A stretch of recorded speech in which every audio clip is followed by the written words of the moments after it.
ভাই জি ভাই, এই আপনার এই পাইপগুলো দেখি যে অন্যান্য জায়গায় অন্যান্য বিল্ডিং এ এই দিক দিয়ে মানে ছাদ দিয়ে বিছাই দেয়, আপনি দেখতেছি আবার আপনারটা ভিন্ন, আপনি ওয়াল দিয়ে দিচ্ছেন কেন? কারণটা জানতে পারি? অন্য জায়গায় দেখছেন যে এদিক দিয়ে দেওয়া হ্যাঁ হয় হ্যাঁ হ্যাঁ, ইটের উপরে। ইটের উপরে। এই জন্য আমরা নিচে দিই নাই, কারণ ছাদের জায়গাটা অনেকখানি মার খায়, বুঝছেন? যেদিক দিয়ে পাইপ যায় দেখা গেছে ছাদ থেকে এদিক দিয়ে এই ওয়াল থেকে প্রায় 1-1.5 ফুট জায়গা নষ্ট হয়, ব্যবহার করতে পারবে না।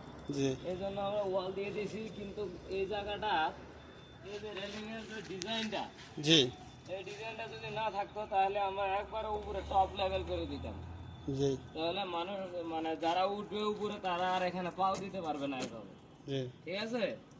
এই রেলিং এর জন্য এই ডিজাইনটার জন্য নিচে দিতে হয়েছে। আর এই পাইপের 1.5 ইঞ্চিটা হচ্ছে আপনার ছাদের পানি সাপ্লাই হবে, আর এটা যেন মোটর থেকে পানি ট্যাঙ্কিতে উঠবে। এই ট্যাঙ্কি আছে এখানে, এই ট্যাঙ্কিতে ওঠার জন্য 1 ইঞ্চি পাইপ দেওয়া হয়েছে।